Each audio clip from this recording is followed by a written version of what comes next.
सबसे पहले तो जो बड़ी खबर है वो ये है कि ईरान ने अब जवाबी कार्रवाई की है अमरीकी अड्डे पे।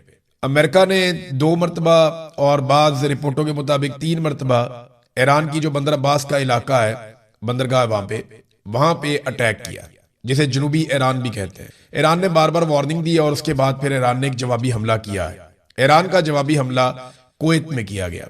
ईरान ने दावा किया कि कुवैत में वो अमरीकी बेस है जिसे इस्तेमाल किया गया ईरान पर अटैक के लिए या बंदर अब्बास के इलाके में अटैक के लिए, तो हमने वापस अटैक उसी बेस के ऊपर किया है। अलैहिस्सलाम वहां पे एक एयर बेस है, ज्यादा इम्कानात ये है कि शायद उसके ऊपर ईरान ने कोशिश किया अटैक करने की। अमेरिका का मौकिफ कुछ और है, ईरान का मौकिफ कुछ और है। ईरान ने कहा जी हमने जो हमला किया वो कामयाब हुआ और उसमें हमने नुकसान पहुंचाया, जबकि अमेरिका का मौकिफ ये है कि हमने ईरान को नुकसान पहुंचाया और ईरान की जानिब से 1 मिसाइल और 5 ड्रोन जो दागे गए उन सबको फिजा में तबाह कर दिया गया। ये सेंटकॉम का ये मौकिफ आया।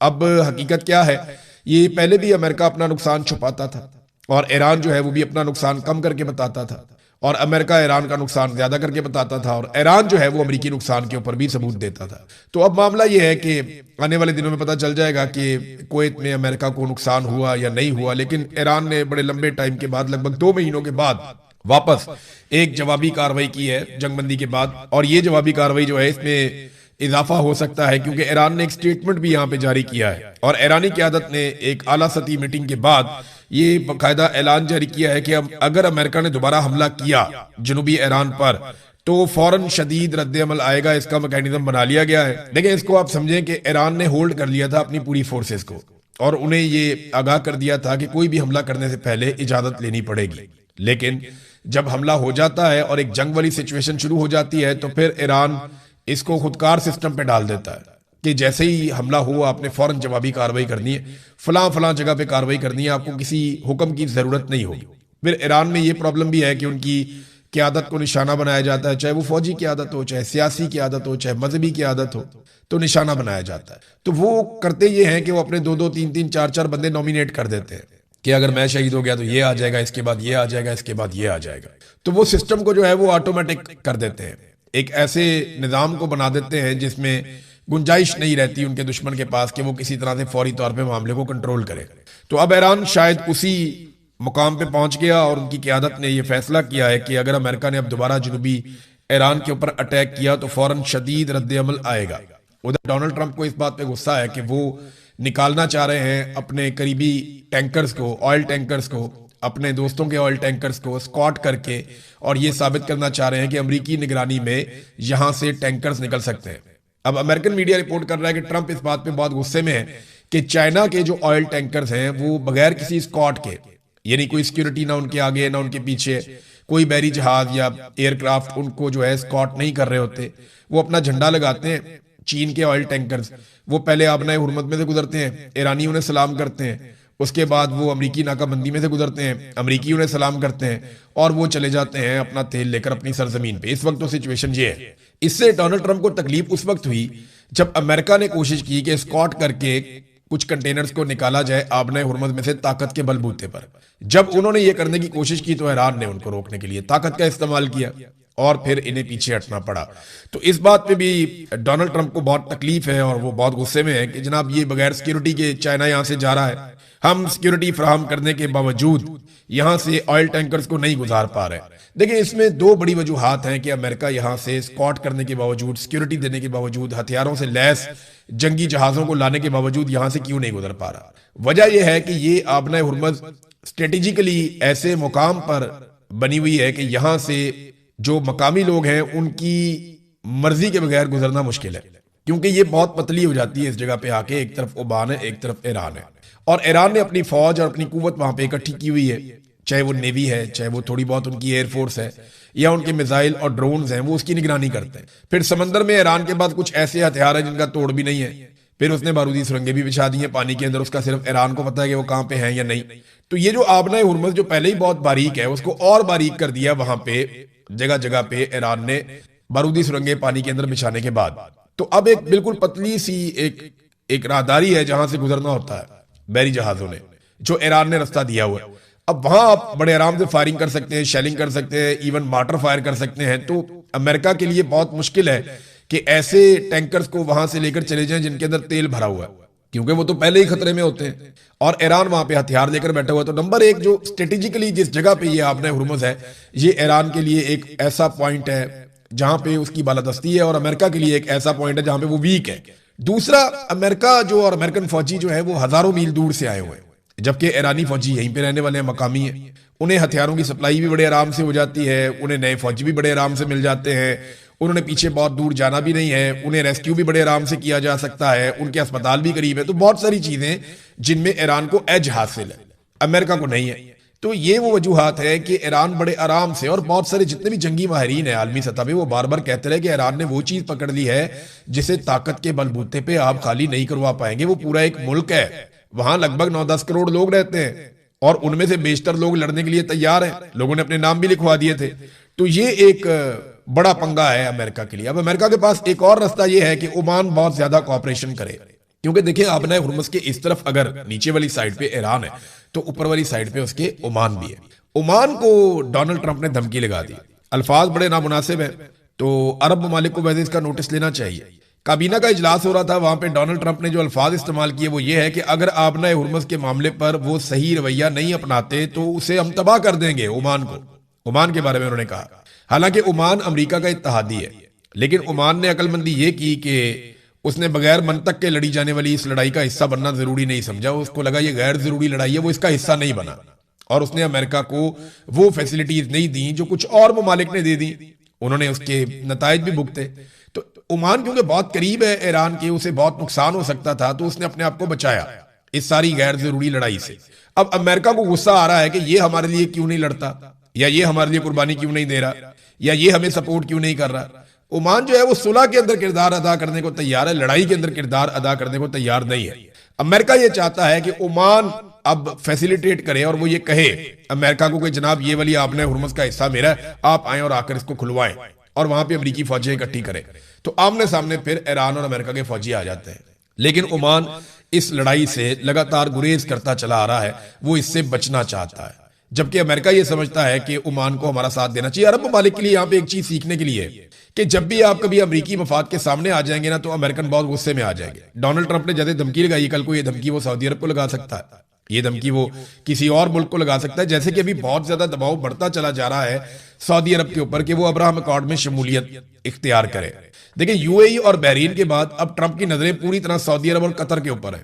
कतर ऑफिशियली तो तस्लीम नहीं करता इसराइल को, लेकिन उसमें लचक बहुत ज्यादा है। कतर के लिए उतना मसला नहीं होगा। सऊदी अरब ये चाहता है कि वो अगर इसराइल को कभी तस्लीम करे तो वो आखिरी मुल्क हो जो इसराइल को तस्लीम करे, मगर उन पर दबाव है, और दबाव बहुत ज्यादा उन पर कि वो इसराइल को तस्लीम कर दे। वो आखिरी मुल्क बनना चाहते हैं। अब देखिए अगर वो पहले तस्लीम कर देंगे तो उनकी जो कायदाना हैसियत है उसे नुकसान पहुंच जाएगा।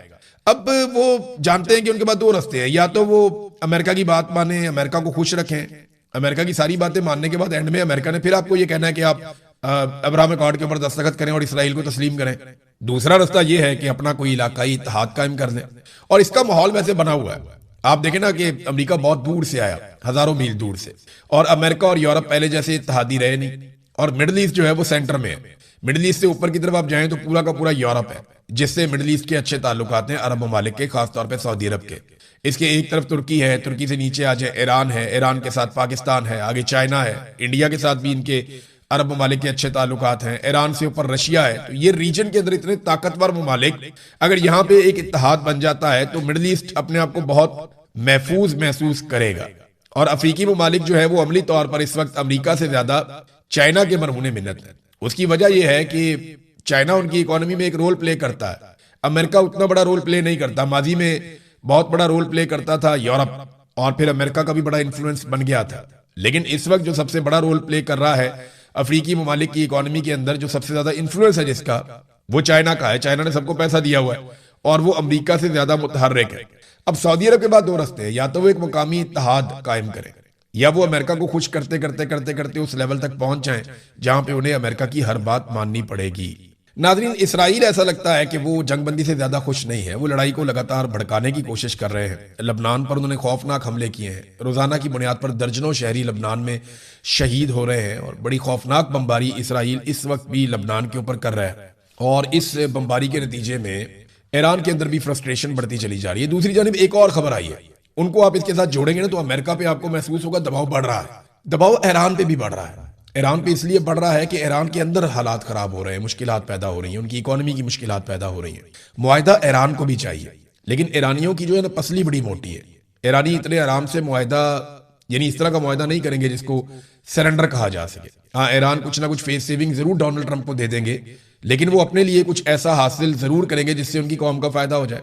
या ये तासुर ना बने कि वो जंग हार गए हैं। वो तारीख में भी जंग नहीं हारना चाहते, क्योंकि तारीख ईरान की बड़ी शानदार रही है माजी में भी।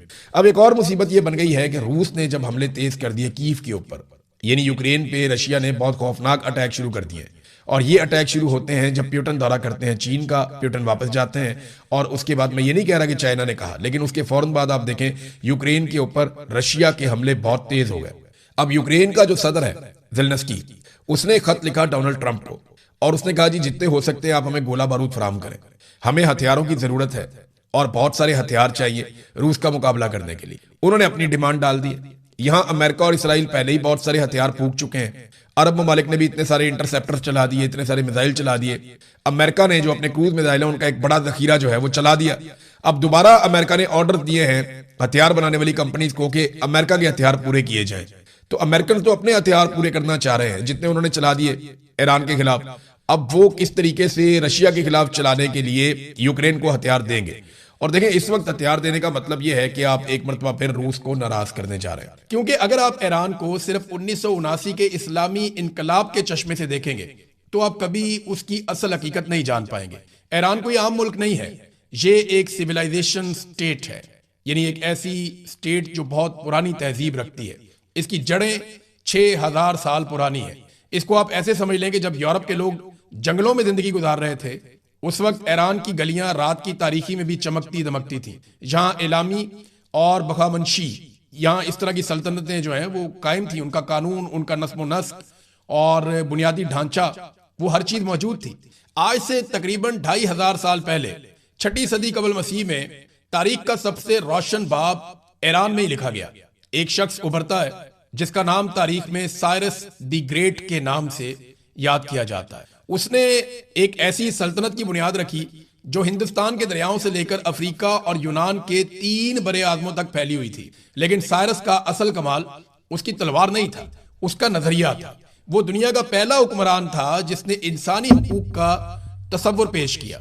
उसने बाबुल को फतह करने के बाद मट्टी के एक सिलेंडर के ऊपर, जिसे आज भी दुनिया जानती है और साइरस सिलेंडर के नाम से वो पहचाना जाता है, मट्टी के एक सिलेंडर पर उसने वो बातें लिखी जो आज का अक़वाम मुत्तहिदा पूरी दुनिया को सिखाता है। मैं किसी पर अपना मजहब मुसल्लत नहीं करूंगा, गुलामों को आजाद किया जाएगा, हर कौम को अपनी सकाफत की आजादी होगी। इस कानून के तहत उसने यहूदियों को बाबुल की कैद से छुड़वाया और यरूशलेम वापस भेजा ताकि वो दोबारा से अपना टेंपल तामीर कर सकें, जिसे वो हैकले सुलेमानी कहते हैं। उस दौर में जब फातेह बादशाह सरों के मीनार बनाते थे, ईरान का बादशाह मजहबी रवादारी का कानून लिख रहा था। यह है वो बुनियाद जिस पर हर ईरानी आज के दिन तक फख्र करता है। उन्हें एक एहसास बरतरी है कि वो तहजीब के बानी है। डोनाल्ड ट्रंप भी अक्सर कहता है ना कि पूरी तहजीब मिटा दूंगा, तबाह कर दूंगा। तो वो ईरानी अपनी तहजीब के ऊपर बहुत फख्र करते हैं। लेकिन नादरीन, वक्त हमेशा एक जैसा नहीं रहता। 330 कबल मसीह में सिकंदर आया, दुनिया उसे सिकंदर आजम कहती है। वो एक जालिम हमला आवर था ईरानियों की नजर में, जिसने उनका खूबसूरत दारुल हुकूमत जला दिया था। लेकिन तारीख जहां सिकंदर को याद रखती है, वहां पे आर्यो बर्जनीस को भी भूल नहीं सकती, जिसने चंद 100 सिपाहियों के साथ पर्शियन गेट्स पर सिकंदर का रास्ता रोका और एक पैगाम दे दिया कि ईरानी अपना सर कटा सकते हैं, सर झुका नहीं सकते। उस जर्नैल को जान बचाने का मौका मिला। उसके सिपाहियों ने कहा कि हम निकल सकते हैं, मगर उसने कबूल नहीं किया और उसने कहा कि हम शेर की तरह मरना पसंद करेंगे। और मरने से पहले अपनी सरजमीन और आबादी को देखकर उसने तारीखी जुमले बोले थे कि ऐ मेरी सरजमीन, तू हमेशा सलामत रहेगी। उसके बाद दुनिया के नक्शे पर एक रोमन सल्तनत उभरी, बहुत ताकतवर रोमन अंपायर, एक ऐसी सुपर पावर जिसके नाम से पूरी दुनिया कांपती थी। लेकिन तारीख में रोमन अंपायर को किसी ने नाकों चने चबवाए हैं और उनकी नींदें हराम की हैं, तो वो ईरान की पार्थियन स्टेट थी। यानी ईरान की जो पार्थियन सल्तनत थी, उन्होंने 53 कबल मसीह में तारीख की मशहूर तरीन जंगों में से एक जंग लड़ी थी और उसे आज भी बैटल ऑफ कारहाय के नाम से जाना जाता है। ये रोम का सबसे ताकतवर और अमीर जर्नैल था। क्रासिस एक इंतहाई अजीम और भारी हथियारों से लेस फौज लेकर ईरान पर उसने चढ़ाई की उसके मुकाबले में ईरानी सिपहसालार सोरीना की फौज बहुत छोटी थी, जिसमें ज्यादातर घुड़सवार और तीरंदाज थे, लेकिन सोरीना की जंगी हिकमत अमली बहुत कमाल थी। ईरानियों ने उस दिन एक नया हरबा इस्तेमाल किया जिसे पार्थियन शॉट कहा जाता है, यानी वो घोड़े पर पीछे की तरफ भागते थे और अचानक मुड़कर दुश्मन पर तीरों की बारिश कर देते थे। रोमन फौज इस अचानक और तेज रफ्तार हमले के सामने रेत की दीवार साबित हुई। हजारों रूमी फौजी मारे गए और क्रासिस का सर काट कर ईरानी बादशाह को पेश कर दिया गया। ये जंग आज भी बताती है कि ईरान बड़ी सुपर पावर्स की बड़ी फौजों से खौफजदा होने वाला मुल्क नहीं है। उसने कम तादाद और कम हथियारों के बावजूद ताकतवर फौजों का मुकाबला किया है। और फिर 13वीं सदी ईस्वी में ईरान पर एक बहुत बड़ी क्यामत टूटती है, जिसका तस्वर करके आज भी रोंगटे खड़े हो जाते हैं। चंगेज खान और हलाकू खान, इन लोगों ने यानी मंगोलों ने हमला कर दिया ईरान के ऊपर और ईरान की ईंट से ईंट बजा दी। ये ईरान की तारीख का सबसे तारीख और खूनी दौर था। मंगोलों ने शहरों के शहर सफायती से मिटा दिए, मर्दों, औरतों, बच्चों का कत्लेआम किया, इंसानों की खोपड़ियों के मीनार बनाए। ईरान के अजीमुशान नहरी और आबपाशी के निजाम को तबाह बर्बाद कर दिया, जिसने ज़राअत को सदियों पीछे धकेल दिया। बगदाद और नीशापुर की अजीम लाइब्रेरियों को जलाकर राख कर दिया। तारीख में यह कहा जाता है कि दरियाओं का पानी पहले इंसानी खून से सुर्ख हुआ और फिर वहां मौजूद किताबों की स्याही से काला पड़ गया। बज़ाहिर ऐसा लगता था कि ईरान और इसकी तहजीब हमेशा के लिए मिट चुकी है, लेकिन यहां तारीख का एक और हैरत अंगेज मोजदा होता है। ईरान ने मंगोलों को मैदान जंग में तो शिकस्त नहीं दी, लेकिन सकाफत और सॉफ्ट पावर के मैदान में इबरतनाक शिकस्त दे दी।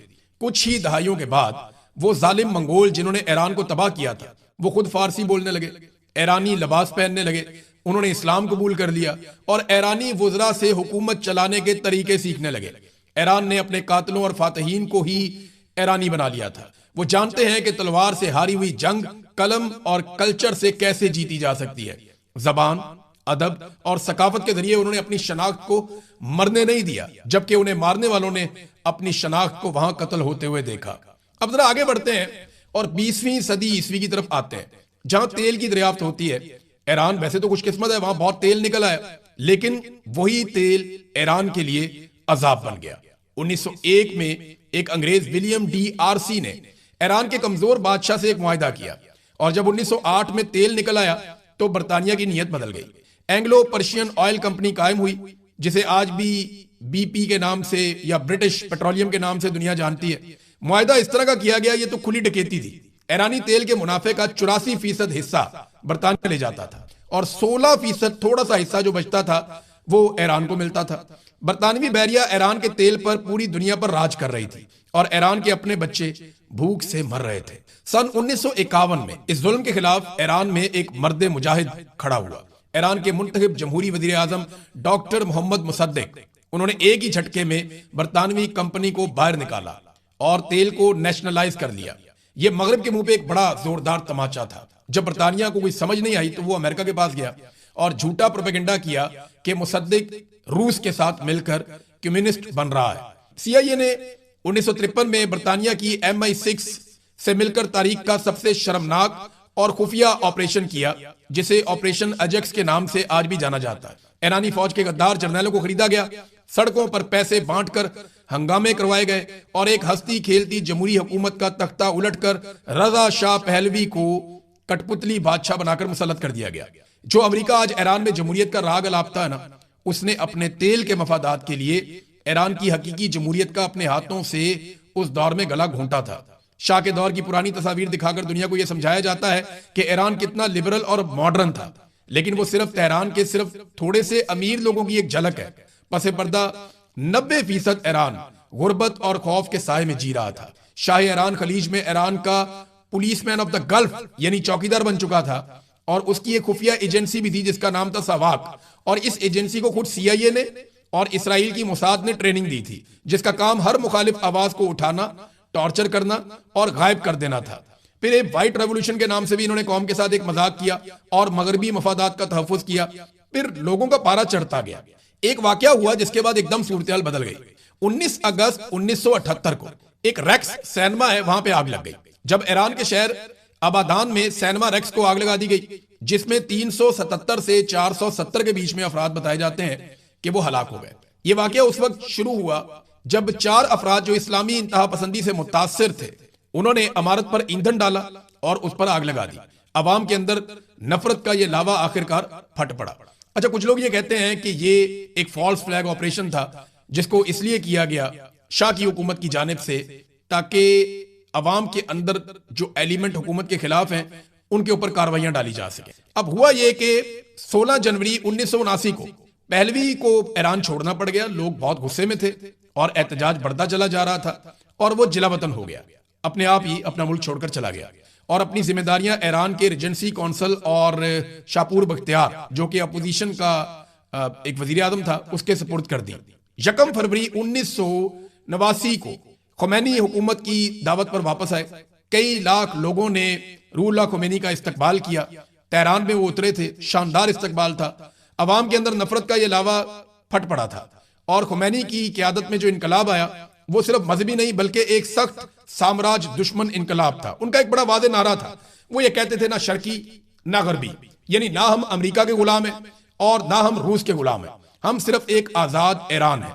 यहां एक बात मैं क्लियर कर दूं, और कई हवालों से ईरानी इनकलाब के बाद बनने वाली हुकूमत पर उंगलियां उठाई जाती रही हैं। सुप्रीम लीडर के किरदार पर, उनके गैर मामूली इख्तियारात पर सवालात उठते रहे हैं, जबकि ईरान में जमहूरियत के नाम पर उठने वाली मुखालिफ आवाजों को ताकत से कुचला भी गया है। मगरबी मीडिया में इसमें बहुत सारी खबरें फैलाई जाती हैं, बहुत सारी कहानियां सुनाई जाती हैं, मगर वो सारी सच नहीं है और ना ही वो सारी झूठ है। ईरानी रजीम के हमायतियों के बकौल अमेरिका और उसके इत्तेहादियों के पे दर पे हमलों और लगातार साजिशों ने ईरानी हुकूमत को अंदरूनी तौर पर भी सख्त पोजीशन लेने पर मजबूर किया है। बहरहाल ये हमारा आज का मौजू नहीं है, हम बात कर रहे हैं कि सिर्फ ईरान की और उसकी मज़ामती तारीख की। ईरान के अंदर जमहूरियत है या नहीं है, ये एक अलग डिबेट है, इस पर फिर कभी बात करेंगे। अभी इस नए इनकलाब को सिर्फ 18 महीने हुए थे, यानी खुमैनी आए, उन्होंने 18 महीने गुजारे, तो उसके बाद ईरान के ऊपर जदीद तारीख की सबसे हौलनाक जंग मुसल्लत कर दी गई।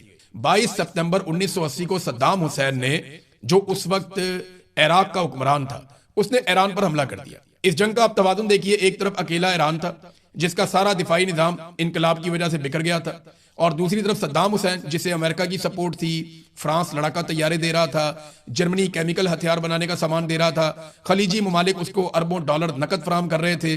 तो ये 8 साल तक जंग चलती रही। ईरानी शहरों पर अंधाधुंध मिसाइल बरसाए गए, तेहरान की गलियों में बमबारी हुई और मासूम अवाम पर केमिकल गैस का इस्तेमाल किया गया, जिसके जख्म जो हैं वो आज भी बहुत सारे मकतूलीन की शक्ल में मौजूद हैं। आज भी वो असरात मौजूद हैं ईरान में। जंग के आगाज में ईरान के पास कोई बैलिस्टिक मिसाइल प्रोग्राम नहीं था, क्योंकि मगरबी इत्तेहादियों ने असले की सप्लाई ईरान को बंद कर दी थी।